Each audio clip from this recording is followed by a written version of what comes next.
Capítulo 7. Discipulado y perfección.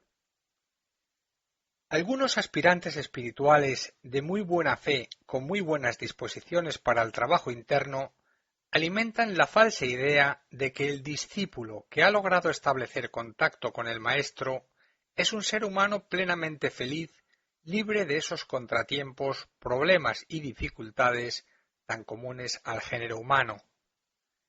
El contacto con el maestro, si bien agudiza extraordinariamente la percepción espiritual superior, desarrolla también a extremos inconcebibles la sensibilidad humana. Como resultado de ello, la vida del discípulo es un permanente centro de tensión en donde coinciden a la par y a veces por un espacio muy prolongado de tiempo las energías espirituales superiores y las fuerzas kármicas de la personalidad humana.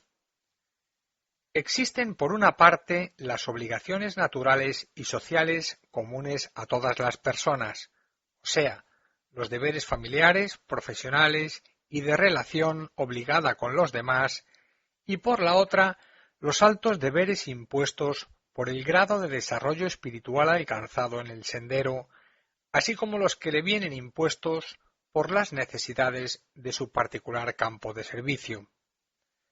Esta tensión se agudiza extraordinariamente por el hecho de que, siendo la vida del discípulo eminentemente invocativa, atrae sobre sí un elevado tipo de vibraciones que debe tratar de controlar y proyectar convenientemente dentro del campo definido de su esfera de radiación personal.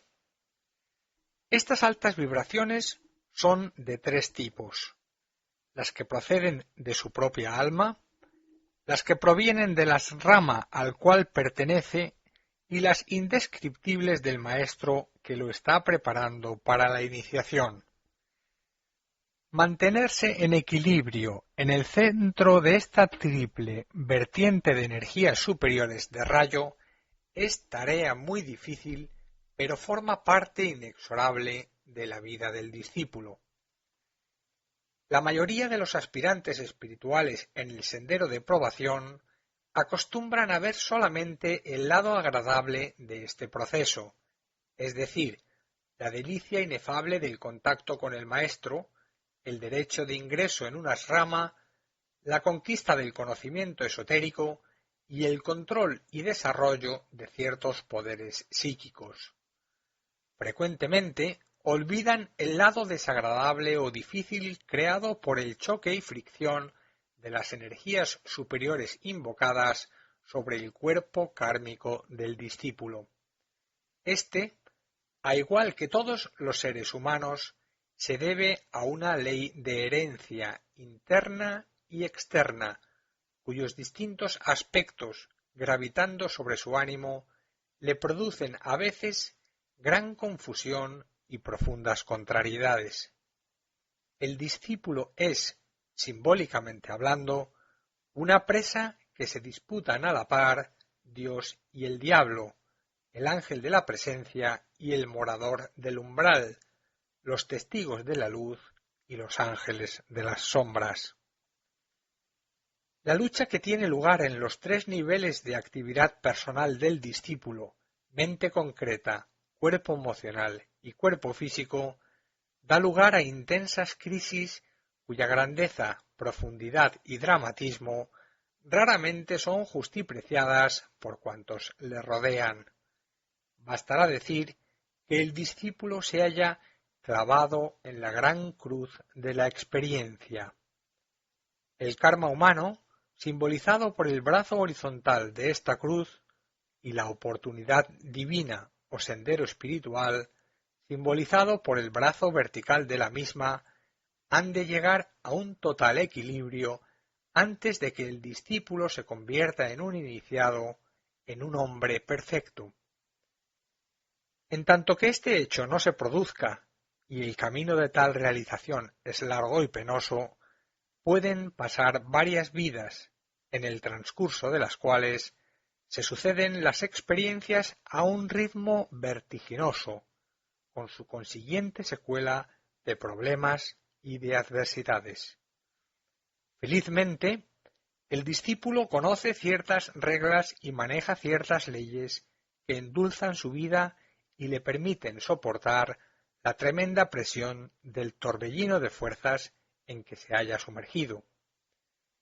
El hecho de ser un discípulo y de tratar de ajustarse al supremo dictado de la ley es una gloria, pero también una terrible responsabilidad. Él es un testigo de la luz y un servidor del plan. Estas dos fases indican el principio y el fin, el alfa y el omega, del propósito creador de la vida, desde que se inicia la búsqueda espiritual como un simple aspirante devoto, pero todavía lleno de ilusiones, hasta que se alcanza la más elevada iniciación. El esfuerzo es proporcional a la altura alcanzada en el sendero, así como el sentido de responsabilidad que llega a convertirse en profundo motivo de dolor en determinados estadios de la búsqueda. Crisis y tensiones. Las crisis y tensiones dentro de la vida de un discípulo se agravan o acentúan considerablemente cuando, en aras de ciertos aspectos definidos de su vida como un servidor consciente de la jerarquía, debe presentarse ante el mundo como lo que realmente es, como un discípulo del maestro, pues entonces converge sobre él la atención mental, no siempre correcta y debidamente enfocada, de multitud de aspirantes en el sendero que le toman como ejemplo de sus vidas. El punto focal discípulo es en este caso un centro de impactos, la mayor parte de ellos de carácter emocional, provenientes de los deseos, esperanzas y temores de todos aquellos aspirantes que ven o creen ver en él a alguien en que pueden realmente confiar. Existe también el alto deber por parte del discípulo de ser para todos aquellos que en él piensan y confían un testimonio vivo de fuerza y comprensión. Por estas y otras muchas razones, la vida de un discípulo en encarnación física no siempre puede demostrar ostensiblemente su bien ganado desarrollo espiritual, ni las múltiples cualidades adquiridas a fuerza de sacrificio de lavar sus pies en la sangre del corazón. Hace algunos años tuvimos oportunidad de establecer contacto íntimo con algunos discípulos aceptados. Estábamos seguros que lo eran por haber previamente constatado su filiación con algunos miembros de la Gran Fraternidad Blanca. Pudimos comprobar a veces, con el consiguiente estupor, que en sus relaciones sociales parecían haber olvidado ciertas reglas internas, como si hubieran perdido momentáneamente su conexión con el mundo elevado de las causas. Esto fue motivo de muy agudo sufrimiento. Un día, mientras esperábamos al maestro, comenté el caso con R y con algunos otros de mis condiscípulos de las Rama. En aquella ocasión inició el maestro así su plática. No juzguéis nunca las cosas ni las personas por la sensibilidad que os producen, sino por su grado de efectividad. Estad seguros de que si nosotros exigiéramos de inmediato una plena sujeción a las leyes internas, no habría discípulos a quienes entrenar, ni servidores en quienes hacer gravitar una importante parte de nuestro trabajo en el mundo. De la misma manera que exigimos intención respecto al mundo interno, exigimos también trabajo eficaz en el mundo externo. y no siempre los que realizan el trabajo en el mundo externo son los mejores en el mundo interno. Pero el hecho de que sinceramente trabajen y luchen por ayudarnos hace que los mantengamos conectados con la energía que emana de los altos niveles espirituales. Estas palabras del maestro, que demostraban su exquisito interés por resolver nuestras más mínimas dudas en el mundo mental, dejaron profunda huella en mi corazón y aprendí a suspender el juicio cuando se trataba de comentar la actitud de ciertos aspirantes y discípulos. Las razones del maestro eran además concluyentes, en el sentido de que no siempre el equipo kármico de un discípulo le permite expresar claramente la grandeza de su vida espiritual.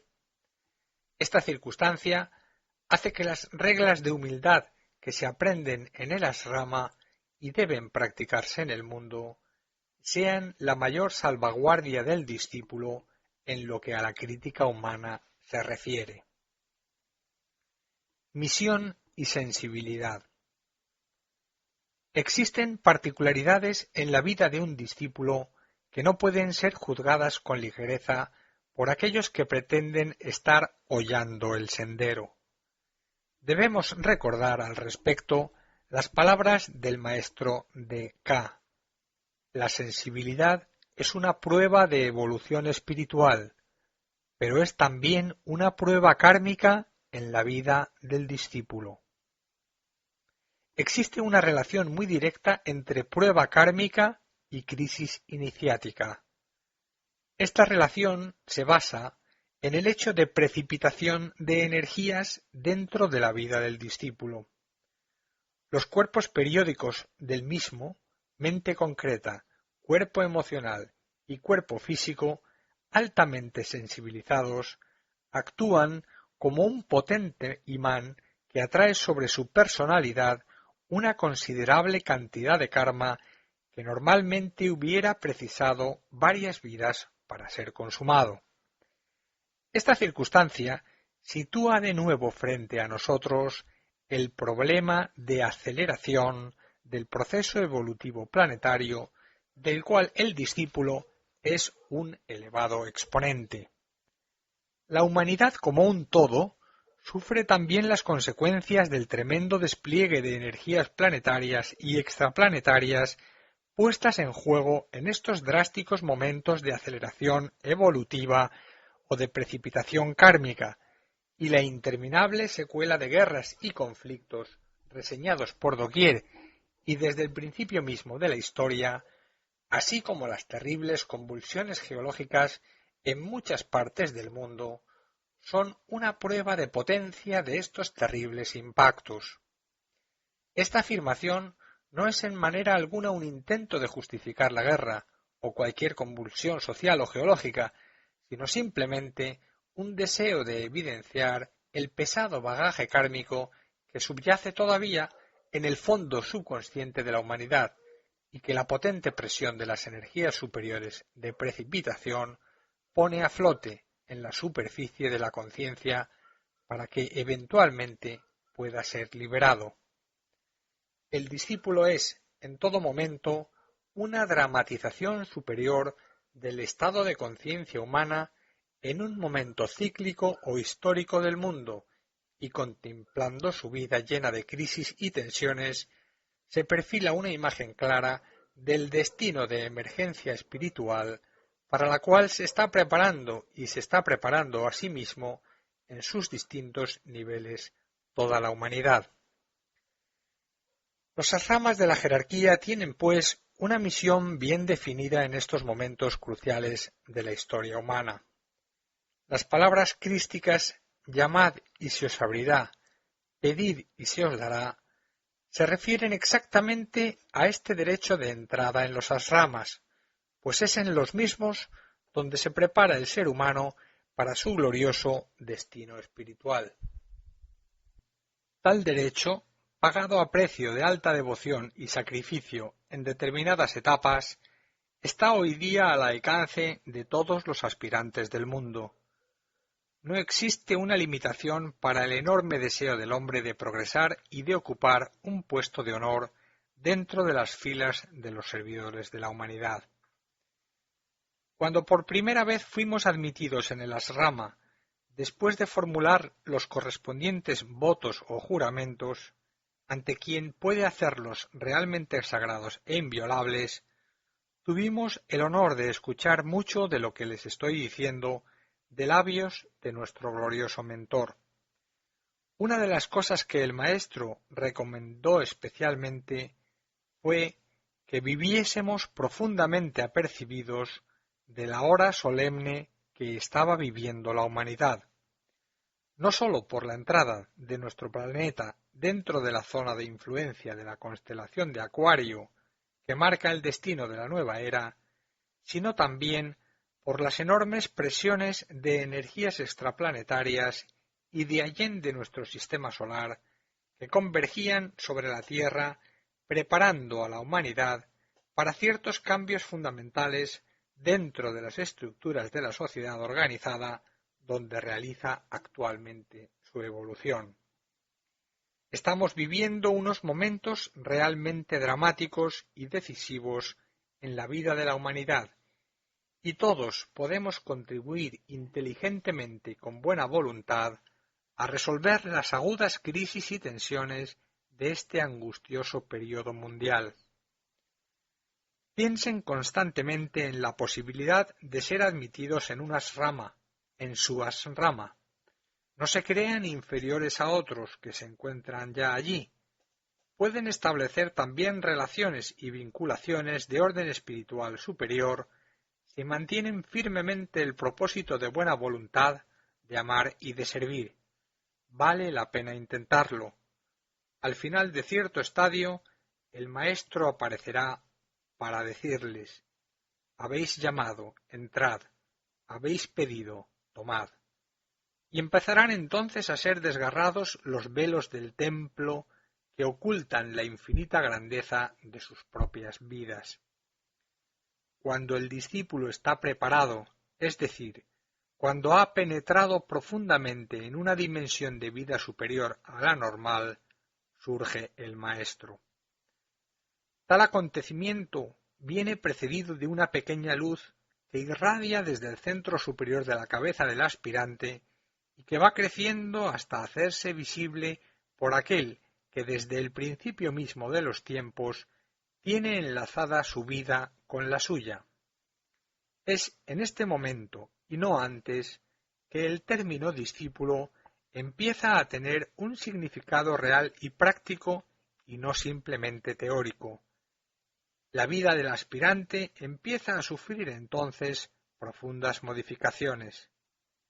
Tales modificaciones, expresadas por medio de violentas tensiones y agudas crisis, van purificándole paulatinamente hasta hacerle entrar en aquella gran corriente de vida espiritual de la que ya prácticamente no se retorna.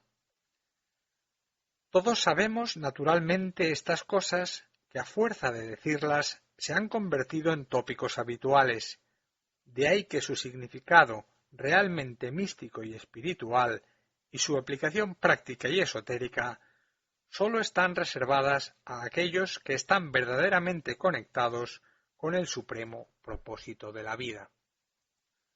Una lucha en la dimensión sutil.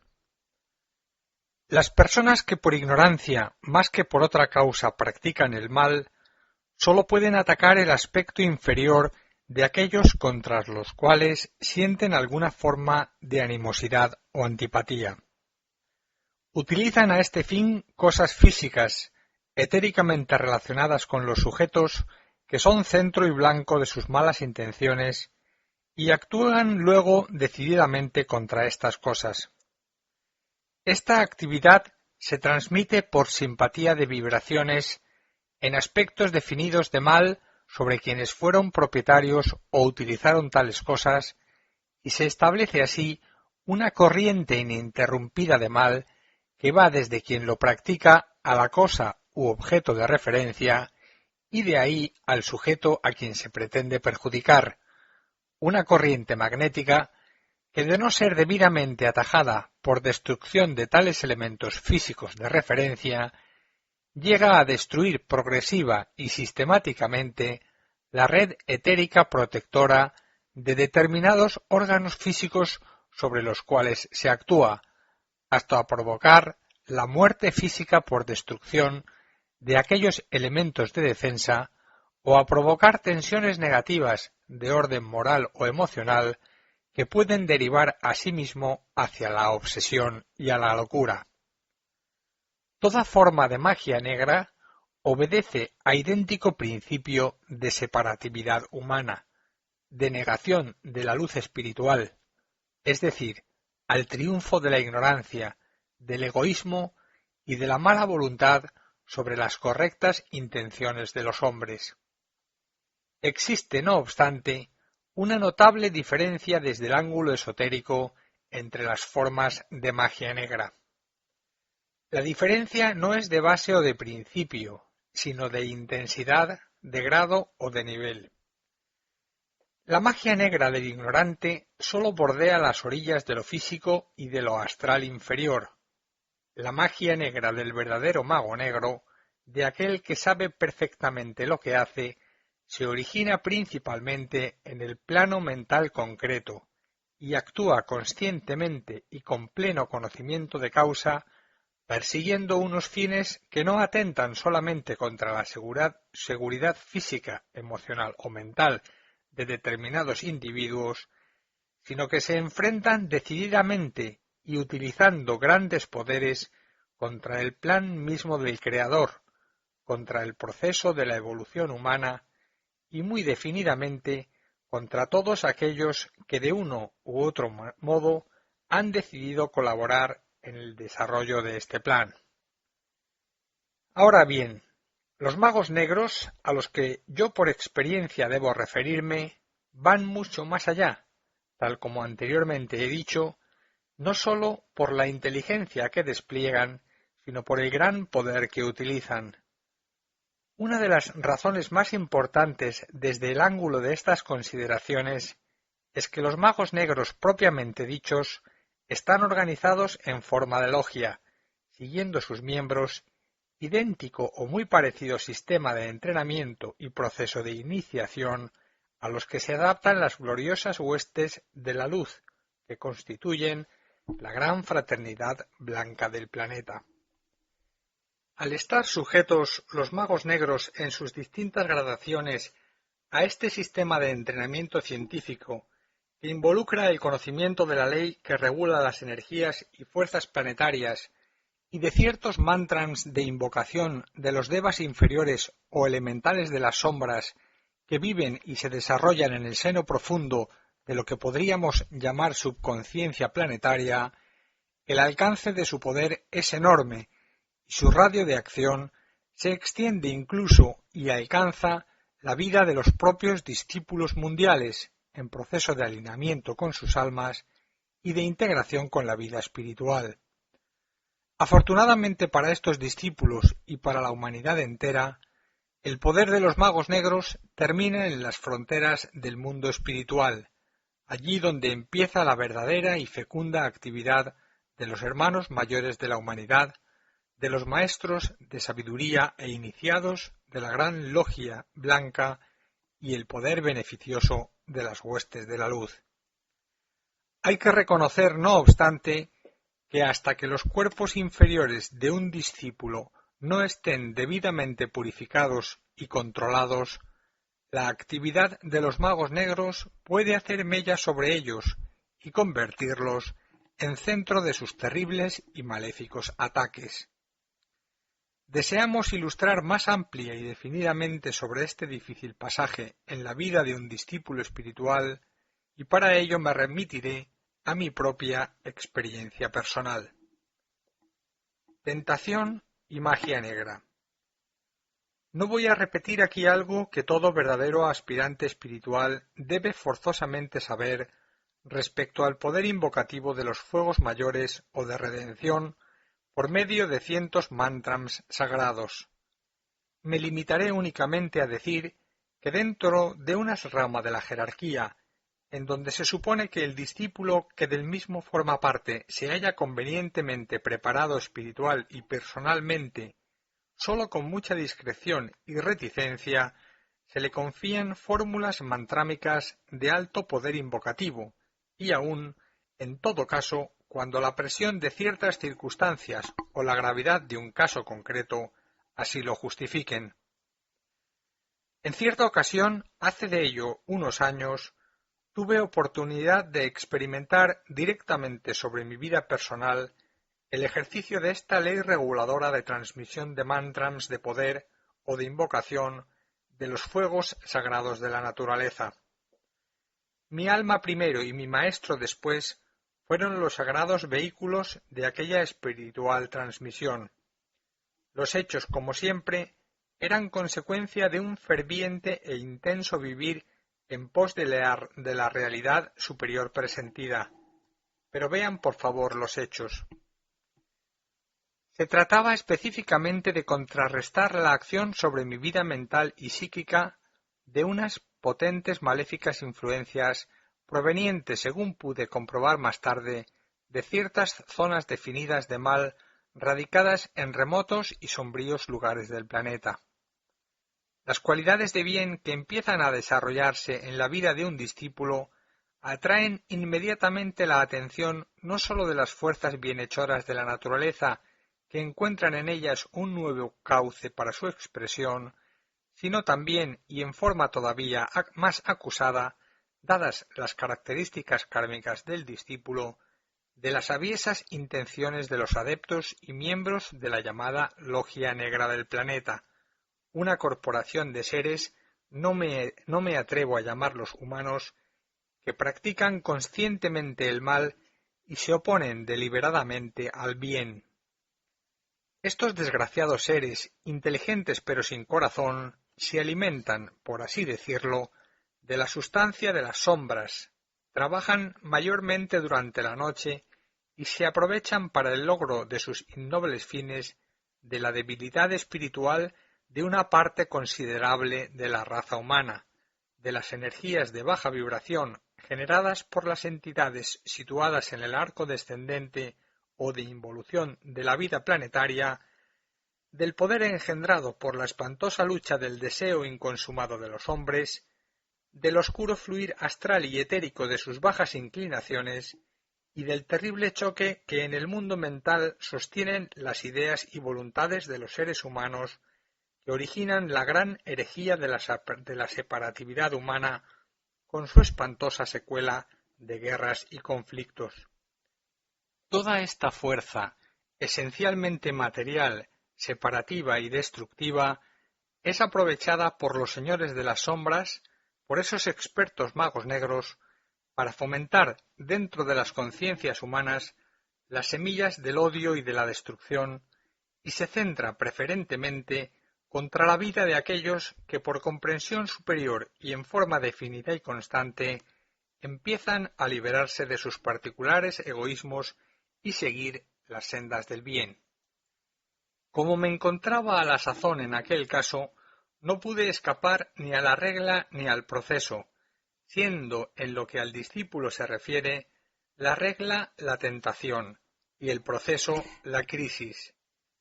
En su interacción, la tentación y la crisis subsiguiente constituyen la más amarga prueba del sendero, aquello que místicamente se conoce como la noche del alma.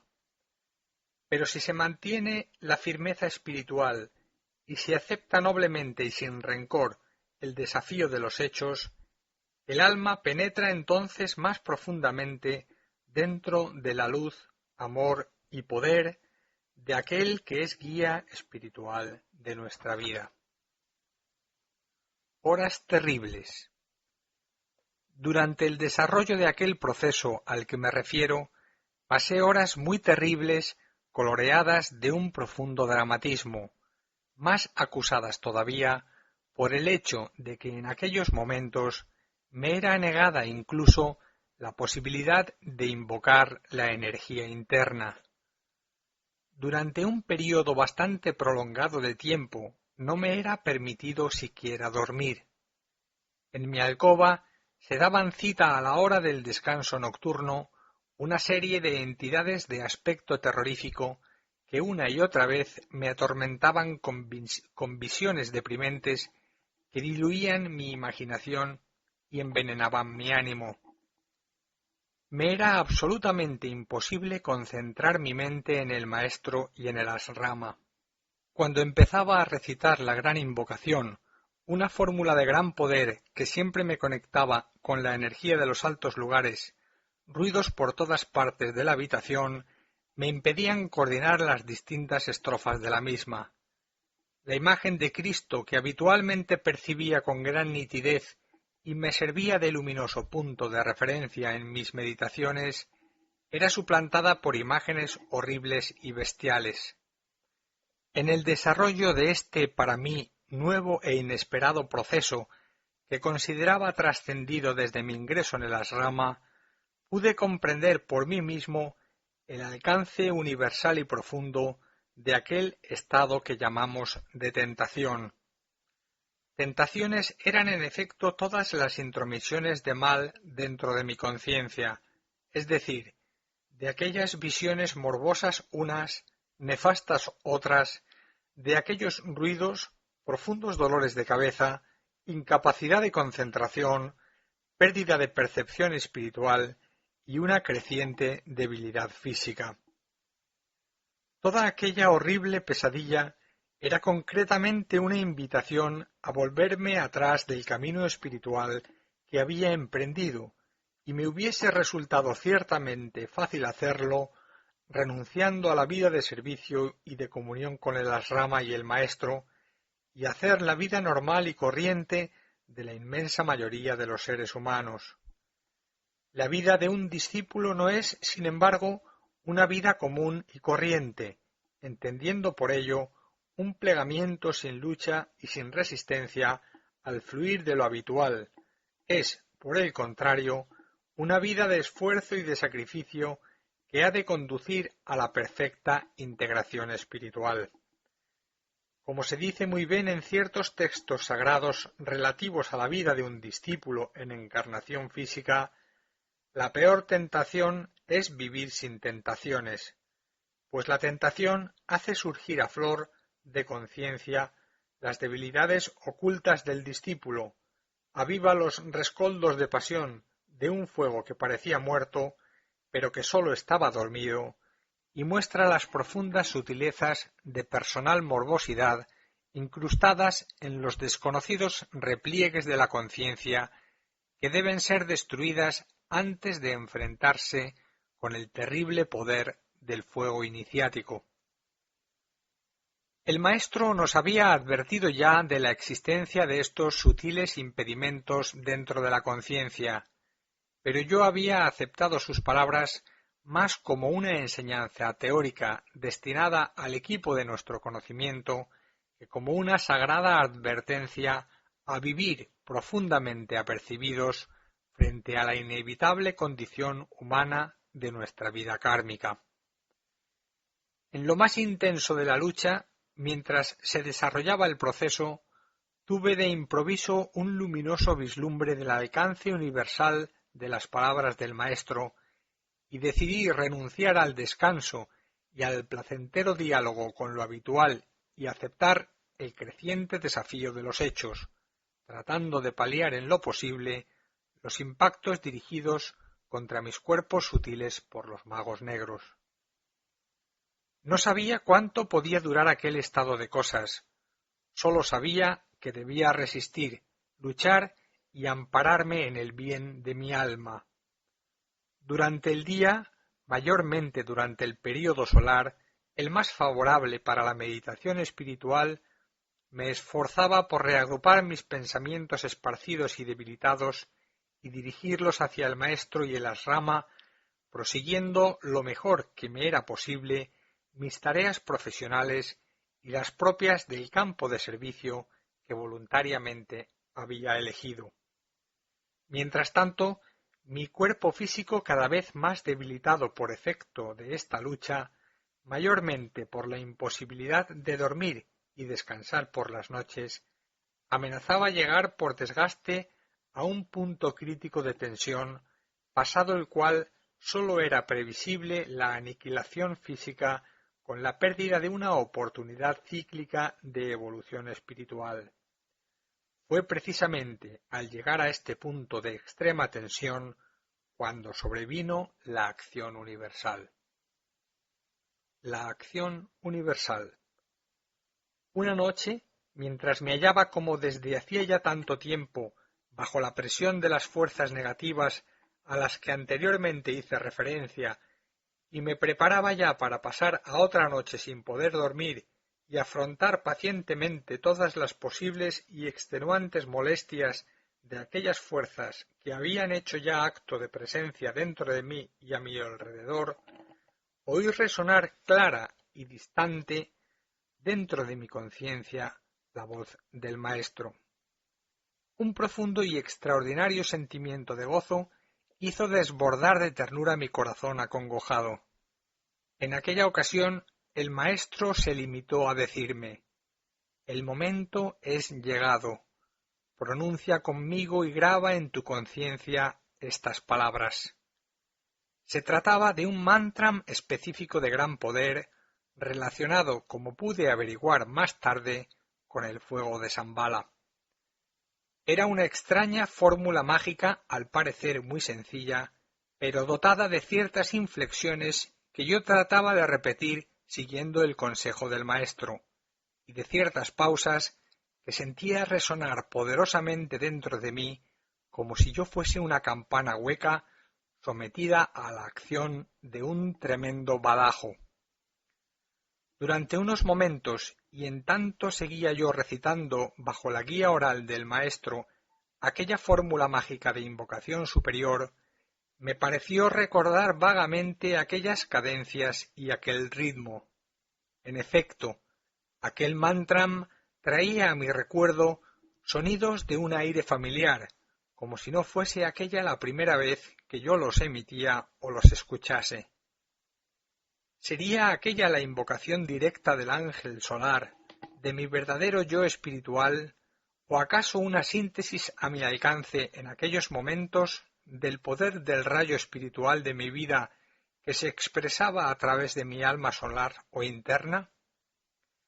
En aquellos momentos todo me parecía posible, pues sentía resonar dentro de mí la voz del Maestro, aquella voz tan íntimamente conocida, cuyas inflexiones evocaban en mí el cálido aliento de lo eterno y la aspiración a las más elevadas esferas y dimensiones. De inmediato vi que penetraba en mi alcoba un resplandeciente Deva. Su rostro, del que emanaban luminosos rayos, expresaba indomable firmeza y resolución.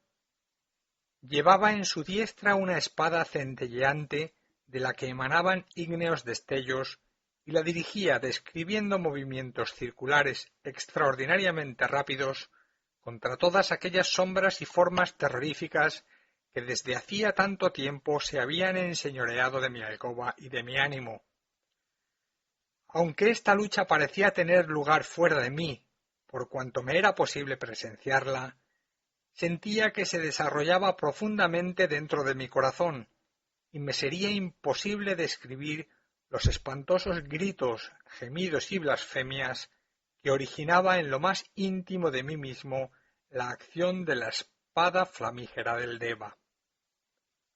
Finalmente, mi alcoba quedó totalmente iluminada, aunque no percibía nada objetivo de la misma, lo cual me demostraba que aquella espantosa lucha no había tenido lugar en el plano físico, sino en otra dimensión más sutil.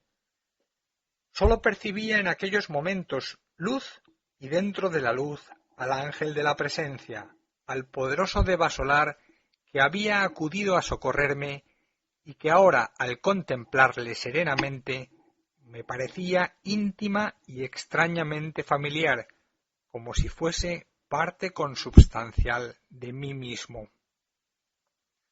La paz reinaba entonces en mi espíritu, una paz que desde hacía tiempo parecía haber perdido. Cuando lleno de emoción quise expresarle mi agradecimiento al ángel auxiliador, éste me hizo un signo profundamente amistoso como de despedida y desapareció del campo de mis percepciones. La luz continuaba brillando dentro de mí y aunque era plenamente consciente de todo, nada distinguía todavía de los objetos de mi alcoba. Súbitamente sentí dentro de mi ser aquel profundo sentimiento de expectación imposible de ser explicado en palabras que preludiaba la proximidad del maestro, y su voz resonó de nuevo dentro de mi alma en silencio.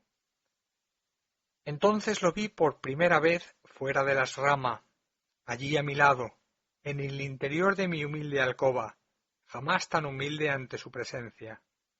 No me dijo nada, se limitó a sonreírme con inefable ternura y a bendecirme. Desapareció muy luego, como anteriormente lo había hecho, el grande vasolar, y paulatinamente mi conciencia fue penetrando en el mundo de lo habitual. Empecé a percibir entonces los objetos de mi alcoba y a ser plenamente consciente en mi cerebro físico. La paz que sentía entonces dentro de mi mente y mi corazón era un testigo inmediato e incontrovertible de mi contacto con el maestro, y con el ánimo profundamente tranquilo y sosegado pude entregarme ya sin reservas a un reconfortante descanso físico del que desde hacía tanto tiempo había estado absolutamente privado. Días más tarde, en el suave retiro de las ramas al que tenía nuevamente acceso, después de haber consumado la crisis pasada, el maestro me impartió la correspondiente enseñanza de mi estado y me confió, de acuerdo a mi temperamento y condición, un positivo mantram de dispersión de las fuerzas del mal que tratasen en lo sucesivo de penetrar en el área de mi conciencia. Al hacerlo, me dijo que los mantrams o sonidos mágicos que me había oralmente transmitido en el momento cumbre de mi crisis se irían borrando paulatinamente de mi memoria. Sólo en determinado ciclo iniciático de tu vida, me dijo, volverás a utilizar aquel conjunto de palabras y sonidos que te impidieron sucumbir a la presión del mal y a la actividad de las fuerzas oscuras del planeta, pero entonces aquellos mantrams serán en tus manos una clave de poder universal para salvar a la humanidad y no solamente para ayudarte a ti mismo. Y prosiguió mirándome profundamente.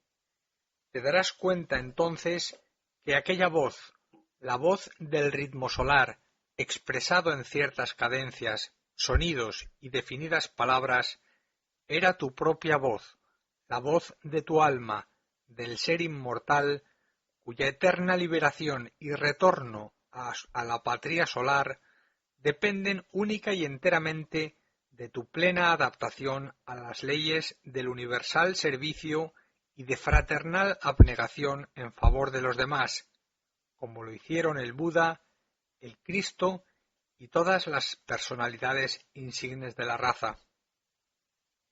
Estas palabras del maestro, aparentemente tan sencillas, tuvieron para mí un profundo significado y me permitieron entrever etapas futuras de la raza humana, en las que la divinidad expresaría a través del hombre el poder de la vida universal que todo lo compenetra y unifica, fundiendo en un eterno abrazo las dos grandes corrientes de energía promotora de toda posible evolución, las de la materia y las del espíritu, de la vida y de la forma, que en mágico equilibrio de sus aparentemente opuestas expresiones deben producir la liberación del alma del ángel solar de la conciencia humana.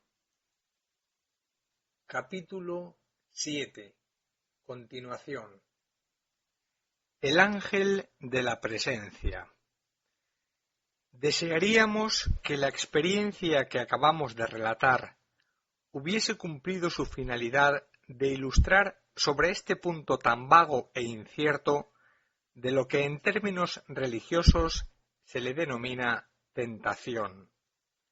En realidad, la tentación es un aspecto obligado de la vida de un discípulo y de todo hombre espiritual, ya que es a través de un proceso o sistema escalonado de tentaciones que el hombre consigue penetrar un día en el sendero iniciático y convertirse en un mago blanco, en un testigo de la luz y en un servidor del plan.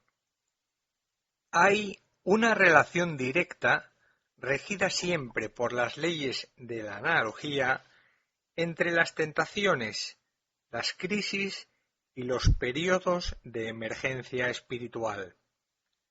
Son aspectos consustanciales de un proceso único de perfección, de un intento cada vez más definido de penetrar el gran misterio de la vida humana. La tentación y el proceso de lucha que ella promueve tienen por finalidad purificar el ánimo del hombre y hacerle consciente de los poderes espirituales que en sí mismo residen. Sin la tentación, el proceso evolutivo de la raza humana sería muy largo. Su acción obligada en la vida del hombre espiritual es una oportunidad infinita de redención. No es tentado el hombre común, cuya existencia es de contemporización con el ambiente establecido, siempre de acuerdo con todo con tal que no se le arrebaten sus intereses materiales ni se le exijan demasiados esfuerzos. Sólo es realmente tentado aquel que ha visto un rastro de luz dentro de sí y ha decidido seguir ese rastro hasta el fin. Esto quiere significar que la tentación, como proceso universal de purificación, opera por grados dentro del corazón humano y que a más profundidad de vida y a más riqueza de cualidades, más intensidad de tentación y más profundas crisis corresponden. Para los entendidos, para aquellos que han entreabierto algo más el velo de misterio de Isis, se trata en realidad del enfrentamiento del discípulo con aquella entidad que los esoteristas denominan el guardián del umbral. Se trata de un misterioso ser creado con la sustancia de nuestros bajos pensamientos e innobles deseos, generados a través del tiempo, desde el momento mismo de la individualización, en que por vez primera el hombre animal de las primitivas razas fue dotado del principio de la mente hasta nuestros días. Es el terrible guardián de los misterios sagrados, y ninguno de estos misterios puede serle revelado al hombre si no destruye antes esta misteriosa entidad creada en nosotros y por nosotros con los burdos materiales de la ignorancia, la vileza y el egoísmo. Este ser es por ley el centro y refugio de todo síntoma de mal planetario, de toda actividad de magia negra en el mundo, pues de la misma manera que todo ser humano tiene su propio guardián del umbral, su propio demonio tentador, existe asimismo a escala planetaria el guardián del umbral del mundo, creado y sostenido por la actividad de los guardianes del umbral de los hombres, de las razas y de las naciones, y es centro, sede y receptáculo de todo sedimento de mal en el planeta. Es definidamente aquel centro oscuro de poder maléfico al que me he referido siempre cuando en mis escritos he hablado concretamente de magia negra, del cual extraen su maligno poder todos aquellos que consciente o inconscientemente practican el mal en este mundo. ¿Se han percatado ustedes ahora de la efectividad necesaria del propósito divino subyacente en el obligado proceso de tentación en el hombre superior, es la única manera de desenmascarar al terrible guardián y de destruir esta hidra de 1000 cabezas de las pasiones humanas. Es, por otra parte, el único medio de invocar la fuerza redentora del ángel de la presencia, de nuestra alma inmortal, que en estos períodos críticos en que todo, cielo y tierra, parecen habernos abandonado, surge triunfante la espada flamígera en alto para librarnos de la influencia del mal y llevarnos luego, confiados y seguros, por el camino del bien y de la bienaventuranza. El misterio de la paz. El discípulo, por el hecho de serlo, no goza de ningún privilegio especial, ni de ningún poder determinado para conjurar las crisis de su vida personal. Por el contrario, hay un proceso de precipitación kármica, invocado precisamente por las circunstancias específicas que concurren en su vida. Una vida sin tensiones carece de resonancias espirituales, como las cuerdas de un arco deben estar muy tensas para poder disparar la flecha. En el caso del discípulo, la flecha es el propósito espiritual, el arco su existencia personal.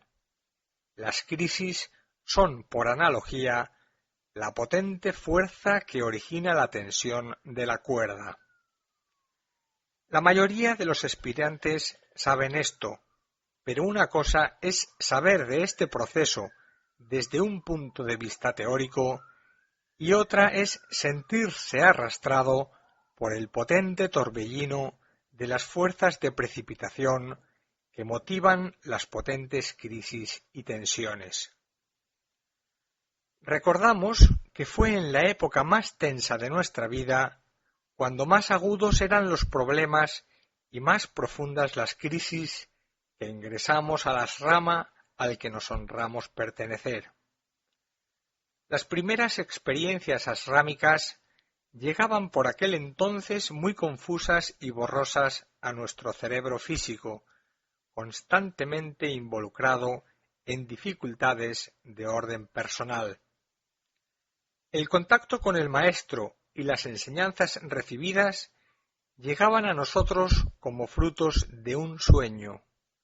Más adelante, al ir afianzándonos en el centro de la vida personal, por efecto de la conciencia meditativa, pudimos precisar mejor las experiencias internas y saber con exactitud las implicaciones del contacto con el maestro, con el asrama y con nuestros hermanos de grupo.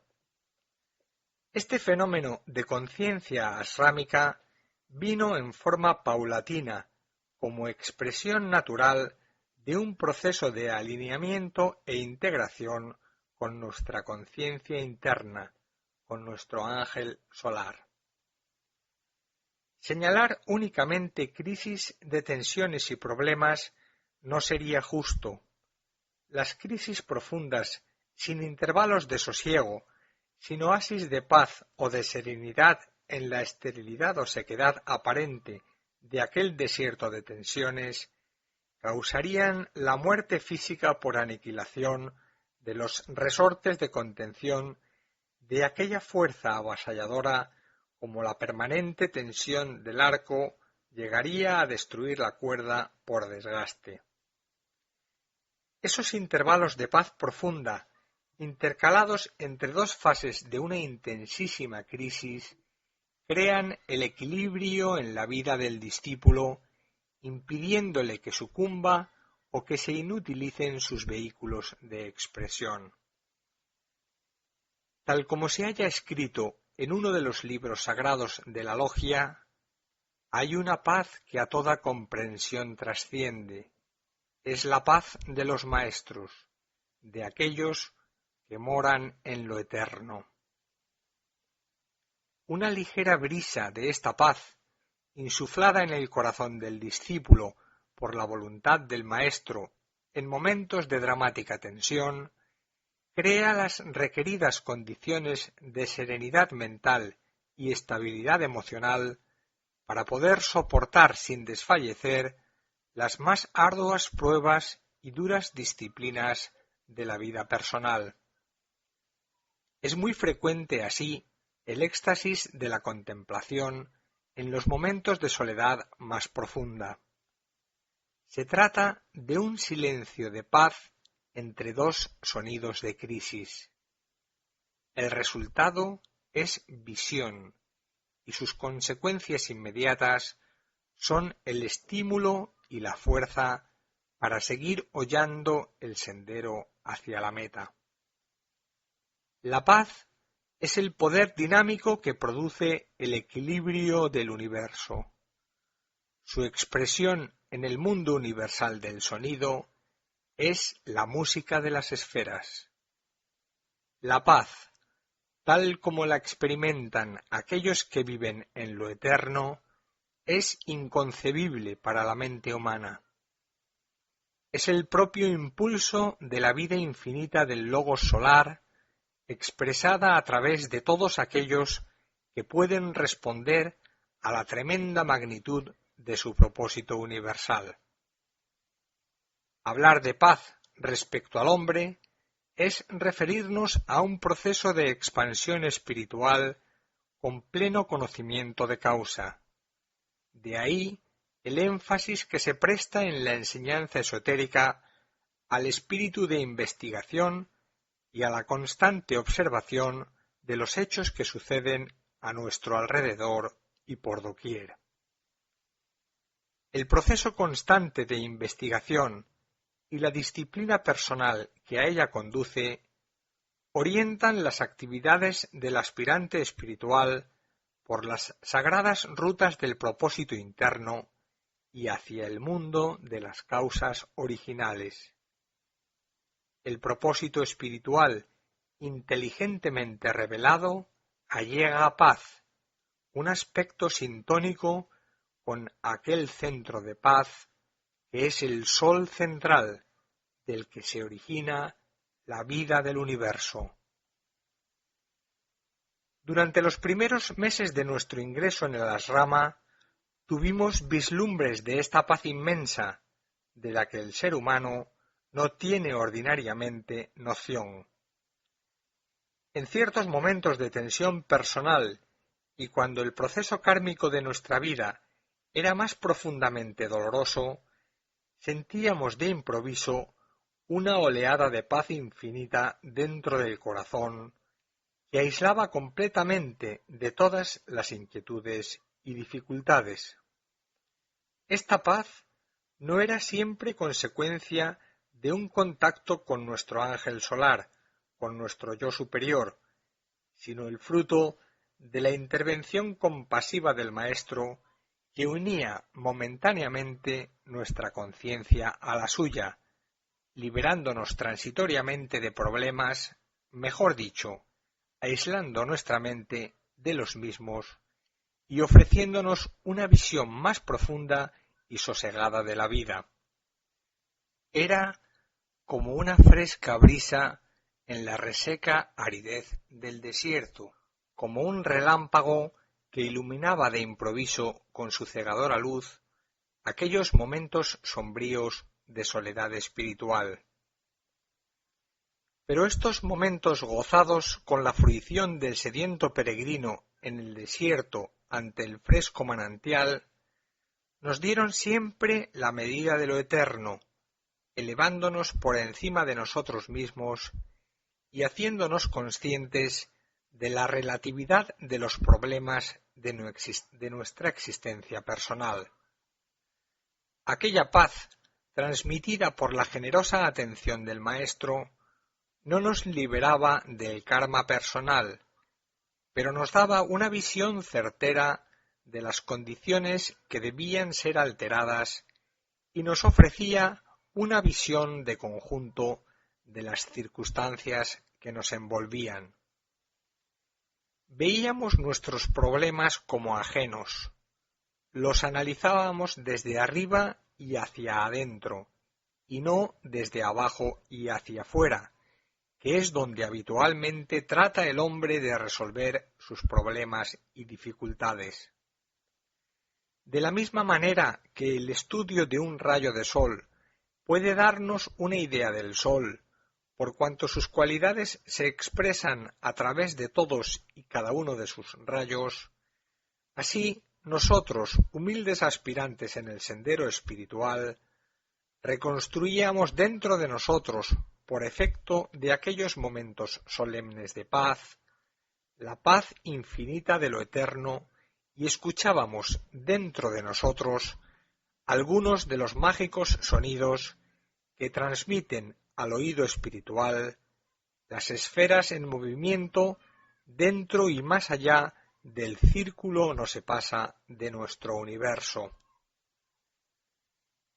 Para el discípulo en entrenamiento espiritual, la paz no es una meta, sino el resultado de seguir sin resistencia alguna el proceso infinito de expansión espiritual.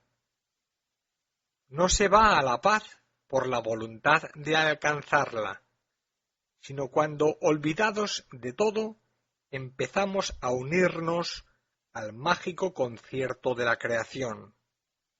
La majestad del propósito de la vida implícita en la voluntad de Dios está en proceso de expansión dentro de nosotros mismos. Dejando de ofrecerle resistencia a este propósito, la paz, que no es una meta ni un resultado, sino causa, ser y vida, se adueña de nosotros, nos purifica el ánimo y nos llena de serenidad. La paz confiere visión correcta, estímulo incesante, cualidades y poderes indescriptibles. Sólo pueden utilizar tales facultades aquellos que son paz, que viven en paz y pueden transmitir paz. Al referirme a la paz que nos confería el Maestro con su divina intercesión, debemos decir que éramos conscientes de que aquella paz no era tanto un fruto de nuestra elevación espiritual como un testimonio vivo de la compasión del Maestro. El hecho que por su mediación viviéramos la paz no implicaba la paz profunda de vida, nacida de la fusión o unión infinita con el principio de paz, sino un reflejo de la paz del Maestro, que a su vez era un punto de confluencia de la paz y del equilibrio de las esferas en movimiento. Que esta paz siquiera refleja, nos allegara visión y el desarrollo efímero de ciertas cualidades espirituales, como el poder de penetrar en la raíz de cualquier cosa o hecho, o de oír la música de las esferas, no implicaba que debíamos dejar de luchar contra nuestros problemas. Esto no sería justo kármicamente hablando.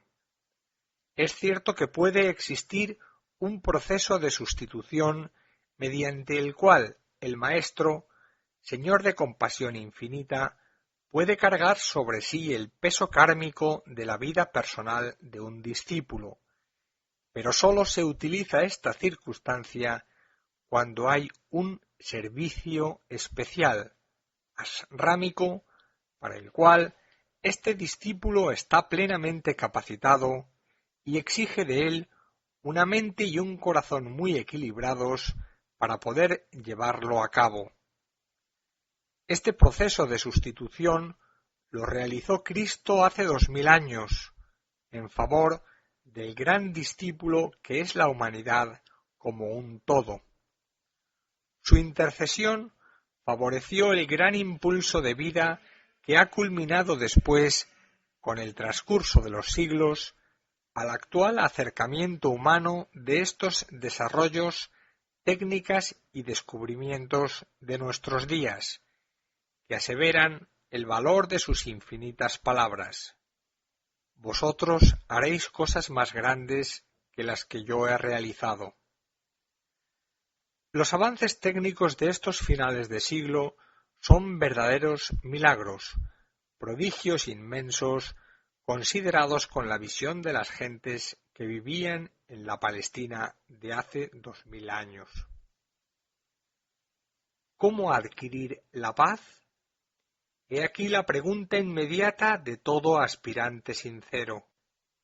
La expresión de una vida muy agitada, convulsionada por muchas crisis y problemas, con grandes dificultades sin cuento de orden físico, psíquico y moral, llevan la mente del investigador, del discípulo en probación, a profundas y penosas interrogantes acerca de los problemas capitales de su vida y a su falta de paz.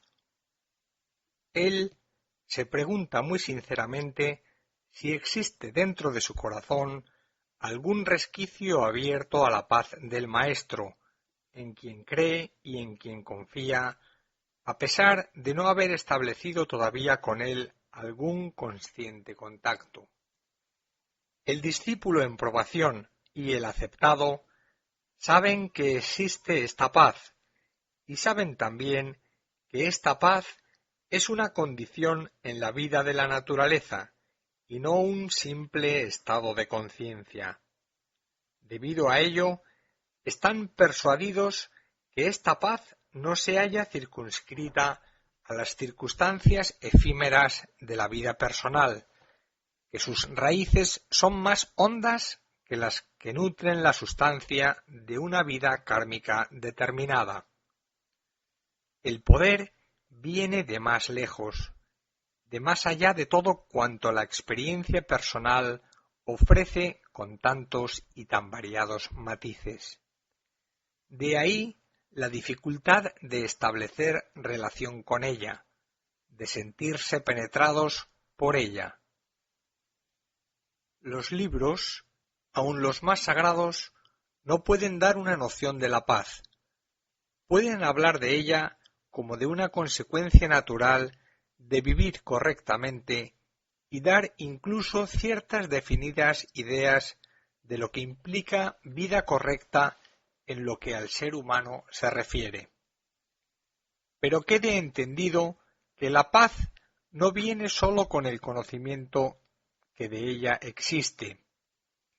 Muchas personas viven plenamente en paz sin haber jamás argüido sobre ella y sin haber practicado ninguno de los corrientes ejercicios de yoga o de meditación.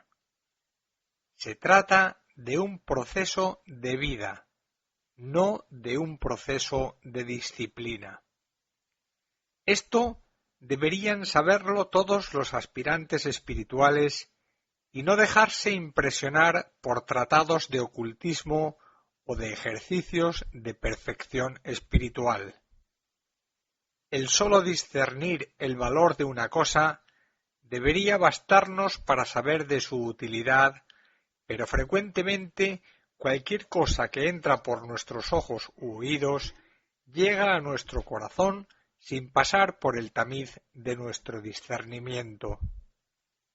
Esta facultad, tan poco utilizada por el aspirante espiritual, es causa de muchos errores y extravíos, de pérdida de tiempo en relación con el eterno propósito de la vida.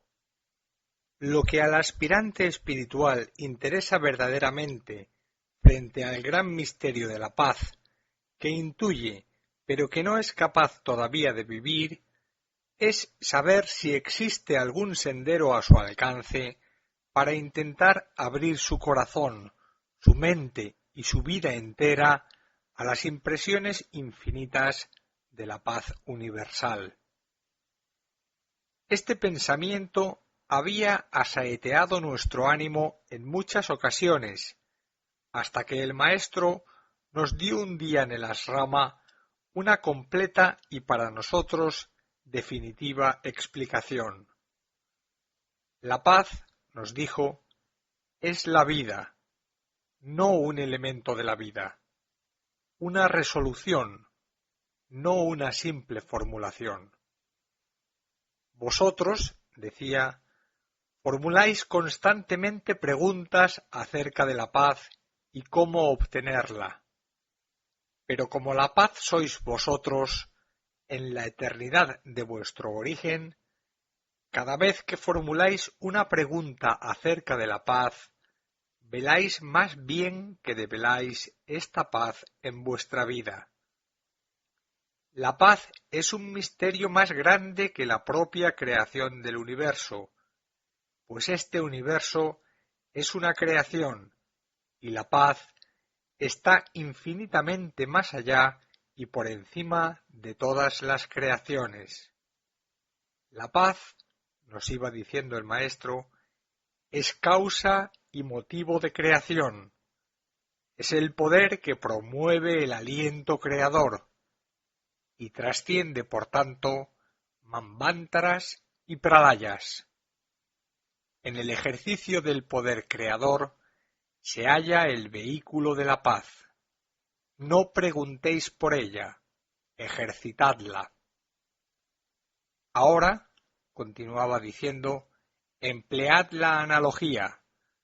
Vosotros sois una creación, un universo, y al propio tiempo sois como Krishna, aquel poder infinito que con un solo fragmento de sí mismo llena la totalidad del universo.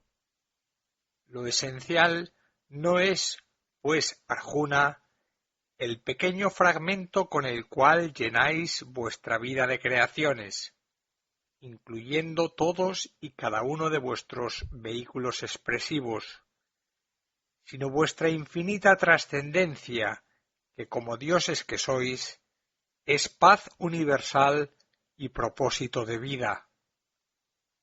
Tal como decía Buda, el verdadero guerrero es aquel que vence sin luchar. Dejad pues de luchar, dejad de atormentaros con interrogantes acerca de la paz del gran Señor del universo o del misterio de sus infinitas creaciones o modificaciones indescriptibles de su propósito, y os daréis cuenta en forma práctica que vosotros sois esencialmente paz, y que sólo precisáis dejar de pensar en ella, sutil lazo que de ella os aparta, para que ella se exprese en vosotros, colmando de bendiciones cuanto os rodea. Así, os daréis cuenta del valor afirmativo de las palabras con que a veces os saludo o con que os hago sentir mi presencia, os doy mi paz, o la paz sea con vosotros, fórmulas típicamente universales, repletas de poder mantrámico, que sólo pueden ser pronunciadas por aquellos en cuyo corazón vive la paz de lo eterno. Desde que el Maestro con su verbo sencillo, pero indescriptiblemente sabio, nos dio su mensaje y su testimonio acerca de la paz, dejamos de luchar por la paz dentro de nosotros mismos y dejamos entonces que fuera ella la que nos buscase y se consumara de esta manera el testimonio de la paz infinita del universo.